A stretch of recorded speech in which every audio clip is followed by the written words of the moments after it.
Will. He probably would. That would be funny. Okay, we are on.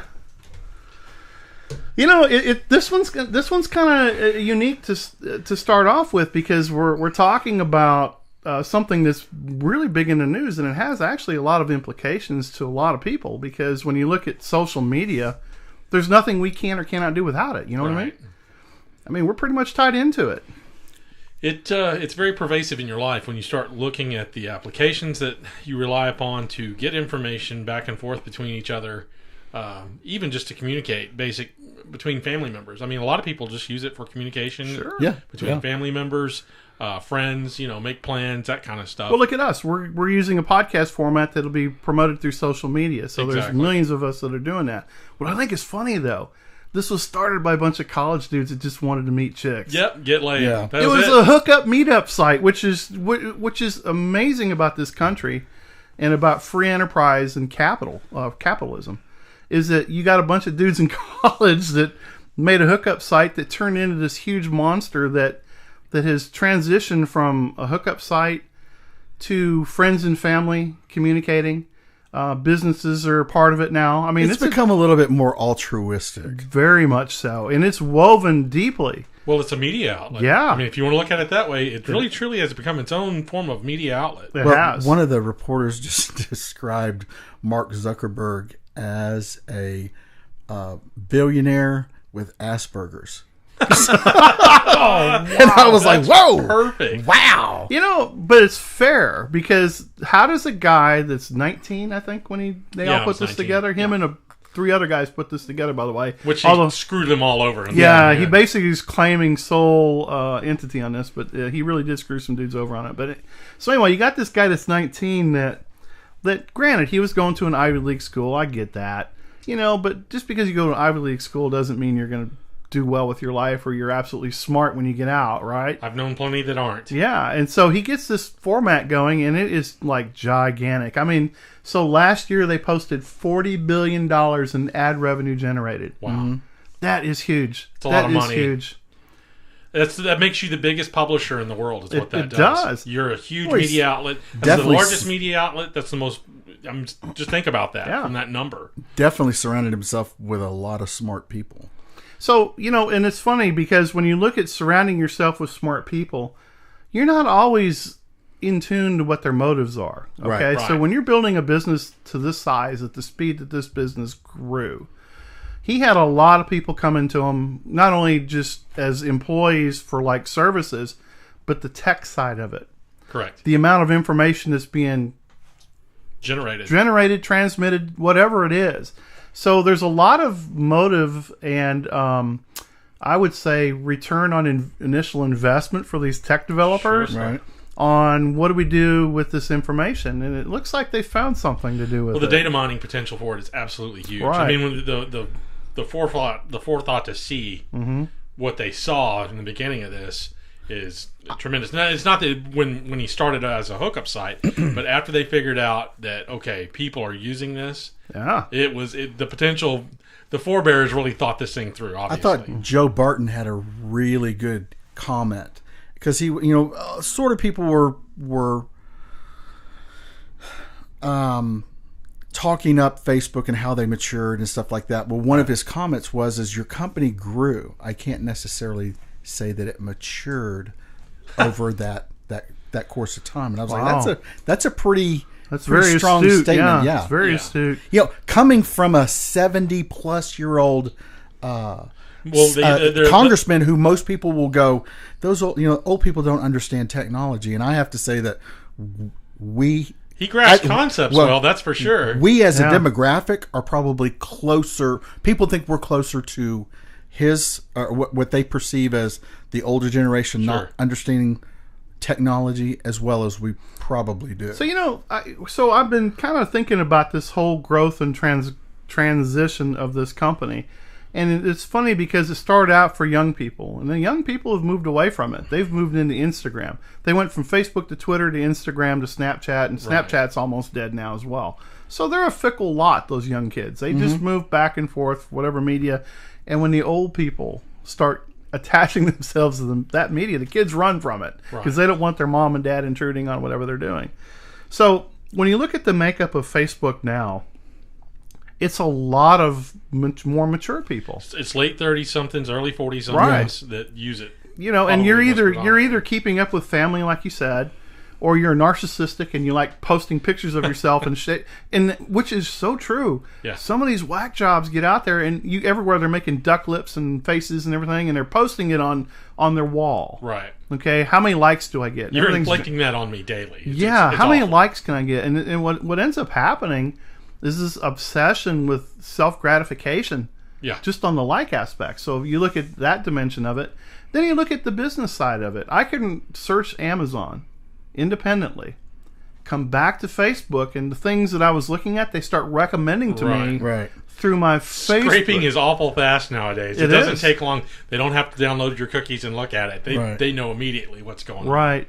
Now, what I think is funny about that, some might find that intrusive. I actually don't. Yeah, I was going to say I don't. That I side don't of it really that doesn't just- affect yeah, me. that- I'm not yeah. worried about that. Me neither. Because at the end of the day, you're personally responsible for your actions and the use of media. Sure. One of the things I think is funny is Facebook. There's a lot of violations that Facebook has committed, Absolutely. and it all started when they inserted themselves into policing what's right and what's wrong, moral judgment calls.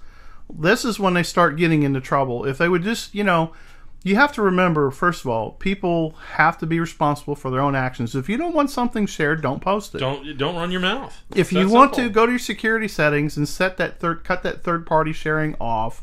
Monitor what you do, because you know as well. We all know people that there's some people that just get on there and it's like, really, I don't care where you're at. I don't care who you just had a fight with.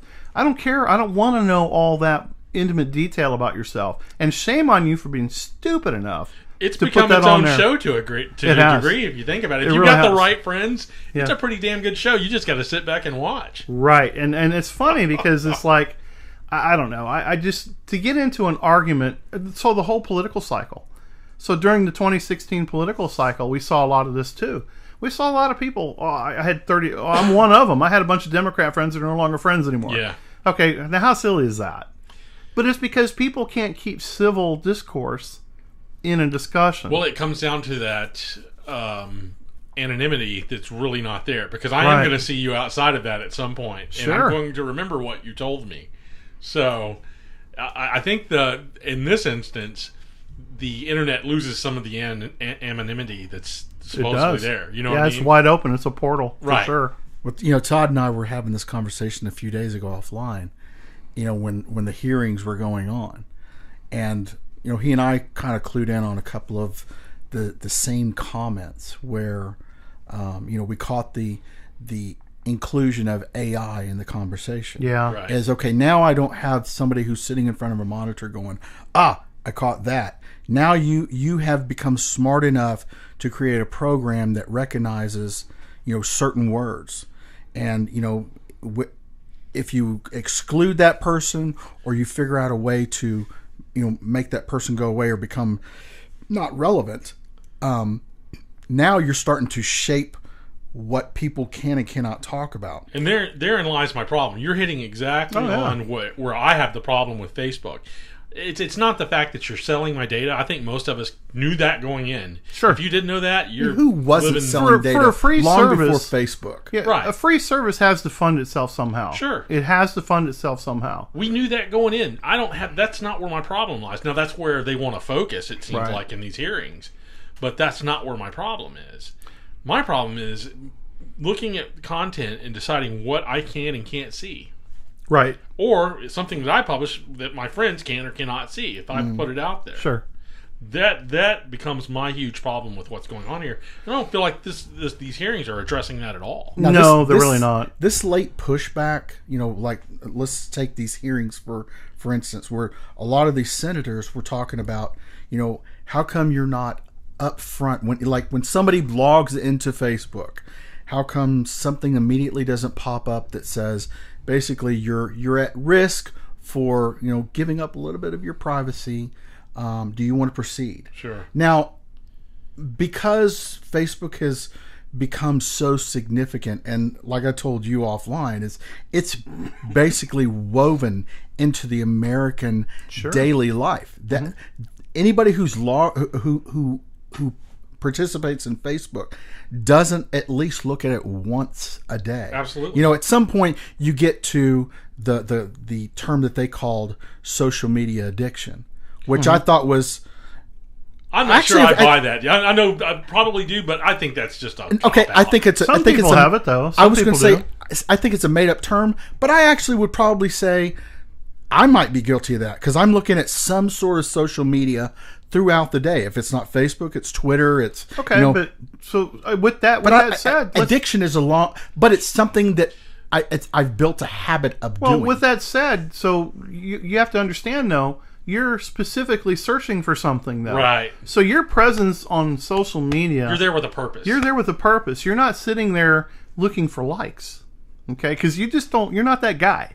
Okay? You're not that guy that needs 15 likes in an hour. But you taking my addiction away is making me not special anymore. Right. There you go. And see, there are people out there that feel that way. Sure. So we have a friend that punishes their kid by taking their phone and their social media away. I have to take my Superman cape now, off I've heard now. of that. God Think of that. Think of that. But see, here's my problem with it, and this is what I wanted to get at. When you say it's an addiction, then all of a sudden it's a disease, and I have a disease, and now I can be medically treated for it through and insurance. Big Pharma will come not up only with... Big Pharma, but government. Yeah. I wonder government if we gets can come up with a pill that will... Right. Yeah. No, like social media anymore. Right. We can come up with a pill that will cause people to have Asperger's. Exactly. Right. That was exactly where I was going. So no, it's so... That becomes my problem with that word and term. Yeah. Well, and it is because the words are loosely defined, and they typically want to claim responsibility for defining the word. Yeah, Right. the loose definition is very pervasive when it comes to those hearings. Sure. Okay, again, the term I threw out to y'all before we started was I kept hearing the word regulation, but nobody came up with an example of, for instance, the regulation would be this or that. It's, hey, how about regulation? Well, I guess we can have these offline written discussions between all the different principals from all these different social media people about coming up with what would be a realistic regulation. Well, as far as I'm concerned, I'm the public. I'm using it. I should have a part. I should play a part in that conversation. Sure. Right. Well, I don't know if you call it a EULA or not, but their agreement to terms is 3,500 words. Yeah.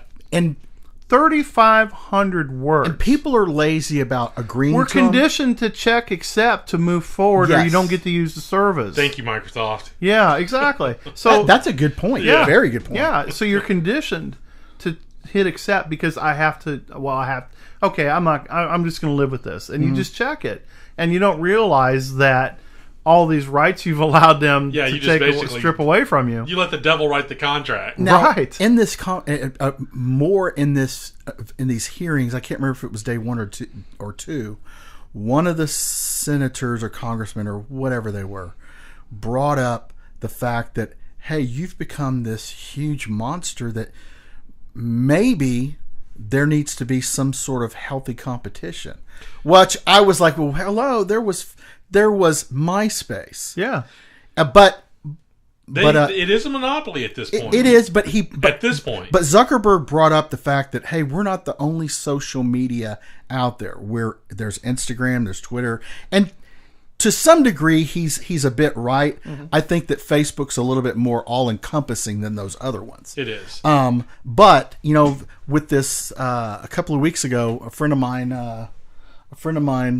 brought up a new platform that I'd never heard of called Vero. Oh, okay. Yeah. Now I haven't really chased it down any. Right. But it's I guess some people are early adopters of it, but everybody that I've talked to that has an account, they're like, hey, I have one, but I really don't do much with it. Right.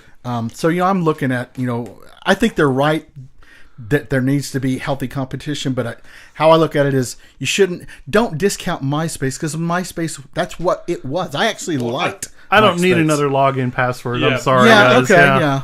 And that's there again. Look at Microsoft. I'll go back and point to the antitrust laws and stuff that Microsoft went through in the beginning, when you had the government basically say, "Well, we're so dependent upon this, we can't go back and look at the antitrust and the monopoly lawsuit that I want to say that was in the early 2000s, maybe late 90s that Microsoft went through that. The government really thought seriously about breaking them up, and then Microsoft said, "Look, how are you going to develop all this and keep it all together? You're not going to be able to do that. You have to let us exist." So to that point, the thing about Facebook is if you want to sign into Pinterest, if you want to sign, it's all right there. It says log in using your Facebook ID. Yeah. So that's exactly what makes this more attractive and less attractive for somebody to come in and compete against it. From a technology, let me give you from a technology perspective. From a guy like me that works on technology, you want that kind of integration. Sure. And the reason you do is because it makes your life easier. If you don't have that, you've got so much problems that wrangling come up. Cats. Exactly. Well, same thing for the end user. That's what I'm talking about. I don't have to remember 15 logins right now. Same concept. I don't have to remember how I made this work to make this now work. It does it for you. So in a way, again, and I don't blame the guy for making the money. You know, everybody wants to. You get the other side of the aisle that wants to point and say, "Oh, you know, you've made yourself the most richest man on the planet." Basically, I don't have a problem. I'm glad the guy got rich. Punishing the guy for being successful. People from his own political affiliation are doing this to him. Yeah.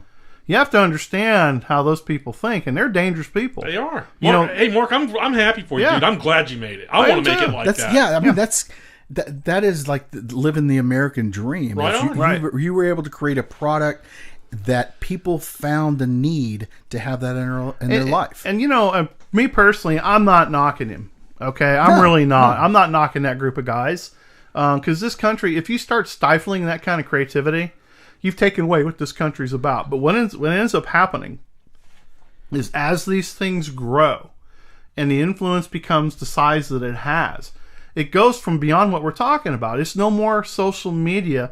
It becomes an influencer. Right. They're considered the most influential source of information today, next to Google. Again, based off that comment, you actually have people who are labeled influencers. Yes, that was a part of the Apple Cart deal back in like 2016 with Clinton's with Clinton's run.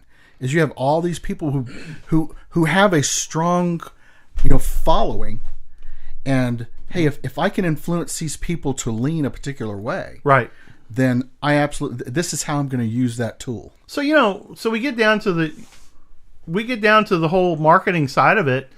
So the big bots were a big, spam bots and all these things were brought up into this, where the Russians were using bots to influence election cycles with fake news. That's such make-believe bullshit. Isn't it, though? If you believe that, you are among some of the dumbest people on the planet. Yeah, flat earther. Yeah, you are. You really are. Because when you look at how spam bots work, that happens on your phone, it happens on your email. God, it even happens on TV. Yeah. It's even run through television. I mean, that is if you want to look at something, that's what you should look at. Here's part of the problem. So if you're a Russian entity, okay, and you establish a foothold in a business in the United States, say like maybe Texas or Delaware or Louisiana, and you're feeding information in from your country that then gets interpreted back through a system that's basically originating in the United States. Right. How do you regulate that? Okay. So it sounds like to me, when they talk about regulating it, they want more access as a government. That's right. And they want more control, again, as a government. And we've seen this happen in the insurance industry. We've seen this happen with deregulation of airlines and other transportation business.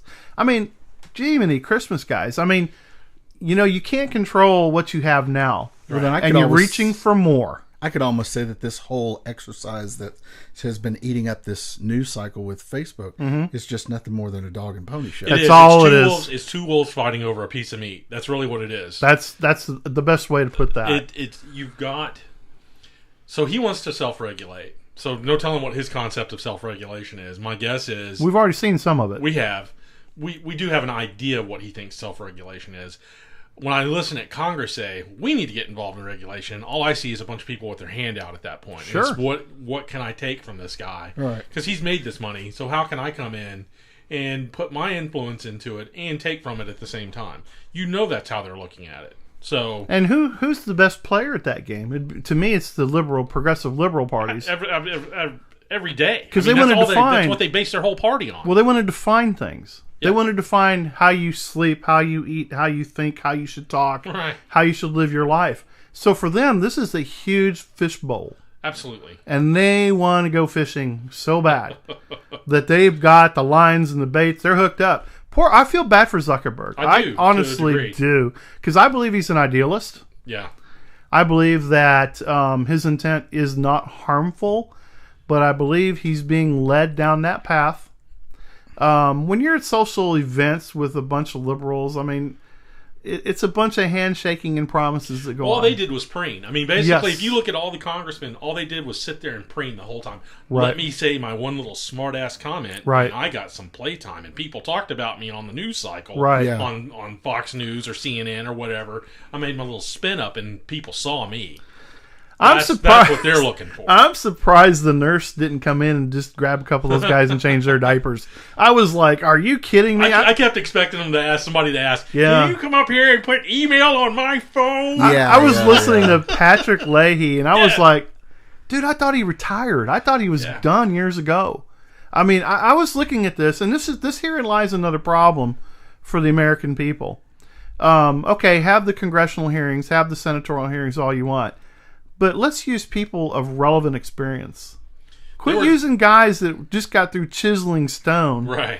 You know what I mean? To show you about technology. Yeah. I mean, we've created so many great things since they were in office, like the wheel and fire and manned flights. There were a couple of people that. Okay, so Joe Barton was one who basically pulled up from Facebook while he's on, while it's his talking time, that somebody had sent him a messenger through Facebook about asking about the whole, was it Diamond and Silk? Yes, Yes. Diamond So and Silk. that was one thing. So that's been like everybody that's talking about the whole censorship, that seems to be the tip of the spear when they leave their charge. Because they've looked at the algorithm. Yes. They've actually looked at their own algorithm, and they understand what So the problem is. the other thing is, I let Ken listen to this other congressman. This guy was funny. Before we started, and the guy's name is Bobby Rush. He looks like a deflated Barack So Obama. when you Looks hear like this he just guy, sucked the air out I of him. literally thought I was listening to a comic book character. Yeah.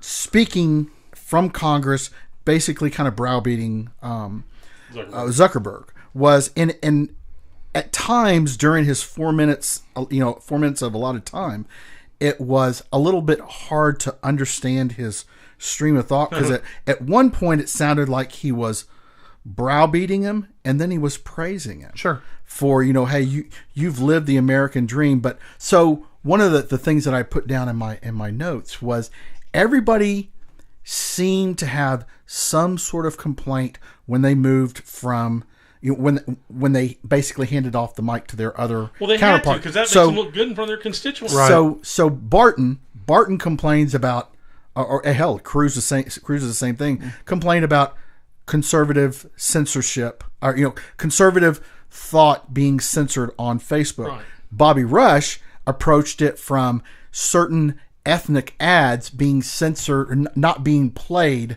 because of this algorithm. So I was like, if you can find a demographic, It was homes and home loans. They will have a complaint about something. Yeah. And everybody I listened to just had one little bitch about how censorship in some way affected their But how many were real and how many weren't? Right. But the thing is a complaint is a complaint. No, if I can point to the algorithm and say this algorithm is running, and I can prove to you that this algorithm is running, and it's preventing people from seeing my feed. Right. But those people's constituency buy into it. Yes. It's buying the conspiracy. I see what you're driving at. It's like a lawyer in front of a jury, guys. Yeah. It's not about what's black and white. It's about what gray you get them to believe. Right. Okay? And so people are never going to believe the truth outright. They just don't. It's the most innate thing I've ever seen in my life. What I think is funny, though, along this vein of discussion, Zuckerberg openly admitted Yes. openly I'm glad admitted you went there, 'cause that I wanted to go they're there. left leaning. They're left. These people in San Extremely. He said Jose, extremely left left-leaning. leaning.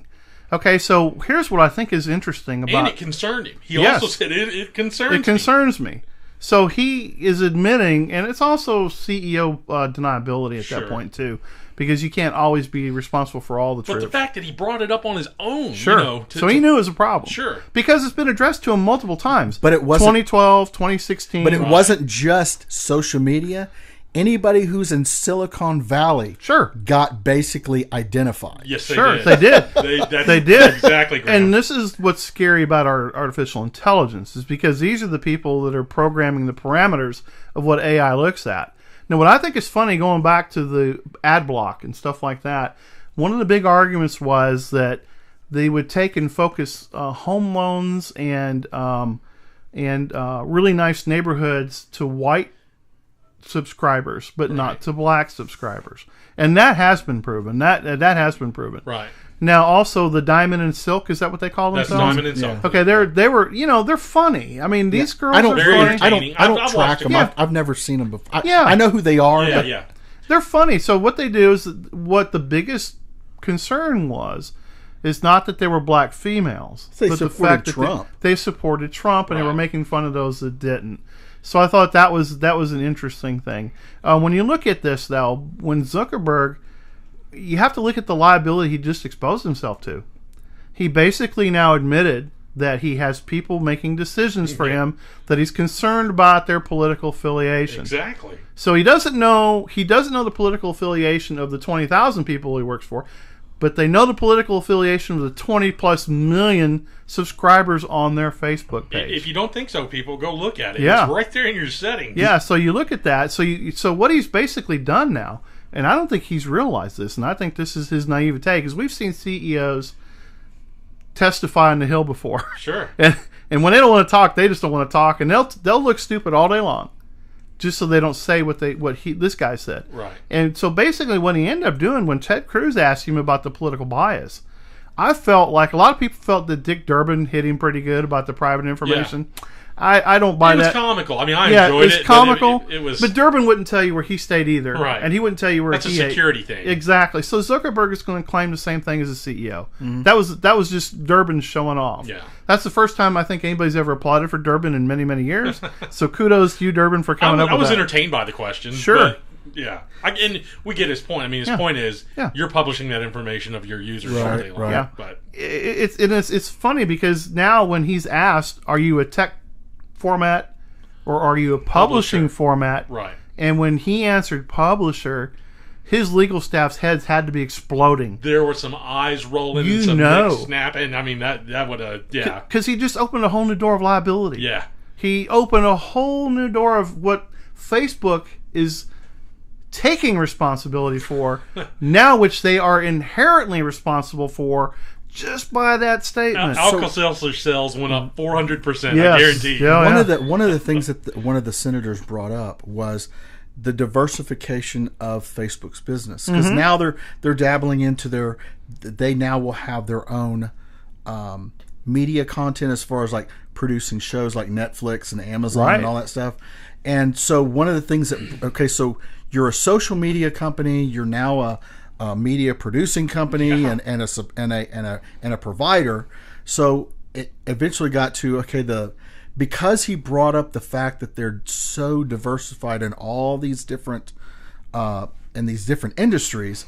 The difficult question now is you can't really label what kind of a company it is, because he brought up the guy specifically asked, "Hey, are you a technology company? Are you a media company? Are you a software company? What are you?"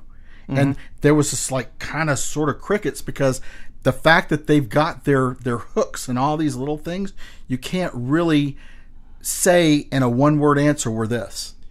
So does that leave you open to be broken up Yeah, as a monopoly? Yeah. That's where I wanted to. So you have to ask yourself the motivation behind Facebook that. is the next Ma Bell. Yeah. Well, okay, so here's what's funny. You were talking about two wolves fighting over a carcass. Yeah. Who gets what bones? So Well, this that's is where government regulation would break you up and tell you. The government would come in. If you've ever seen them break up a monopoly, Sure. they tell you this is what this business right. model is going to be. Guess over who's here, and going this to is what you claim the do. data piece? and the ability to data mine and all this other stuff. Think about that. Yeah. There's just billions of data bytes out there of people. What did they say the minimum file size that you can go find on yourself is 1 gig per person? Is it really? Yeah, that's news to me. I yeah, didn't know. they're I didn't know storing. that. Yeah, they said that you can go. There's a search website you can find out how your personal information file. Okay. That's now since been shut down. Oh, so this website does not exist anymore, and it shows you that you'll have a gigabyte. Because I was like, if we had Of this you. information, I would most definitely Right. include this in the notes of this show. Right. If So somebody wanted to well, look that it up. was there, and then also Google has twice the amount Sure. of information based on search criteria and information shared. Yeah, and Google just kind of it sort of flies under the radar of this Right. whole thing because Wow. they do, but they don't. Well, no, they do for a purpose. Because probably right now they're probably going, thank God we don't have a freaking office. We wrote the in right text to Silicon the Valley. right people. Well, Snowden's got to be sitting there high-fiving himself. Oh, definitely. Oh, You know, yes, I mean, yes. honestly, this all goes back to that memo that guy from Google put out. Remember, I forget his Yeah, name now. Densmore, or something Is like this that. the guy that got fired? Yeah, Yes. Yeah. And what he was talking about really was, and they turned it in, and this is where the Dem influence It's comes in. so convoluted. He comes in. his- Well, his conversation was there's a particular reason why men enter the tech industry versus women, and he was explaining the mechanical reasons and the logic reasons why. He wasn't saying women weren't capable. He wasn't saying they weren't smart enough. But somebody got in their ear and said, "Oh, this is hate speech. He's sexist and he's a misogynist," Right. which was not the case. So what ends up happening is you have these very same talking heads into the ear of most companies. And I can tell you that any company that starts getting enough negative rhetoric is going to react in a way which is not logical. They just want the rhetoric to shut up. They want this wave of negative press and attention to go away. So what's happening is what you're going to see the same thing happening here. I think in the future you're going to see a tightening of things that they'll allow you to share. If you don't have a copyright to it or make a claim to ownership, Right. you're not going to be able to share a picture. You're not going to be able to share. Will it work the way it does between authors and publishers? Yes, it Damn will. it, they better not fuck with my memes. I Well- love my memes. I think that'll be the first thing to It'll go. be the first thing to go because it's going to measure into the hate speech thing because you're making fun of Do somebody. you own it? I mean, Yeah. do you own that meme? That'll be Right.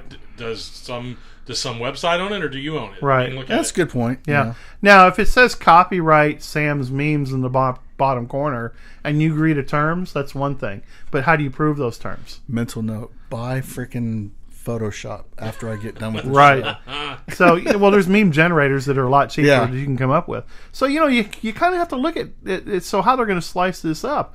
And I can tell you that I look at this in a very menacing way in the sense of here's a guy, like we said earlier, started his business, had all this influence.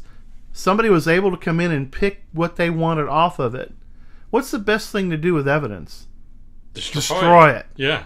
You just blow it asunder. Right. Okay? I mean, so let's go back to the evil queen of the hive, which I think benefited the most from this. And that's going to be the Clinton administration during the election cycle. Sure. They gleaned millions and millions of bits of information off of this Well, thing. he came out and said, "Oh, we were proud to do this for Yeah, you." More or exactly. less. I Yeah. mean, I could actually see future election run strategies being built off of what they learned from these hearings. They will. And the outcome. Yeah, I Every could see company, that. I was on 2 internet strategy, or actually social media strategy teams at various employers. And we were always going to seminars and listening to speakers on how we can exploit social media to grow our business. That's a very common thing. You'd be an idiot not to, just by the sheer numbers. It's like the attractiveness to sell to Walmart. Yeah. Okay. So the attractiveness It's become almost the new billboard. It has. It is the new billboard. So I can see where it went the way it did, but I can also see the wolf pack assembling to tear this carcass apart. Because this is what I think the evil part of this whole thing is that he has the format and he has these underlings like rootworms coming up through his system and just eating up his system. How can one dude keep ahead of that? you can't stay on top. It just got too big. Yeah. It got way too big for him. And I think that's a serious problem for all of us. other agendas start entering in. They do. That, because he's not in day-to-day operations. So whatever happens. He just finds out, after that dude's riding a stock wave, and that's after the after effects of whatever policy or something is enacted by one of his underlings, he doesn't find out about till later, and after it's become, somebody's reported it to their congressman, or enough people have generated enough conversation about the same thing that he's going to come back and go, what's going on with this? And probably it's affecting the stock price as well. Well, I can guarantee that the briefing on the plane on the way home probably very quite lengthy. Yeah. And I would hate to be in that building on Monday morning. Yeah. Because you got to know. Yes, you got to know department heads have already put in plans in place. Yeah. And for all we know, they had already anticipated, and they're just ready to push the button. Somebody see if Yahoo's hiring. Yeah, so... So what we'll have to sit and wait and see is what ends up happening with Facebook in the future.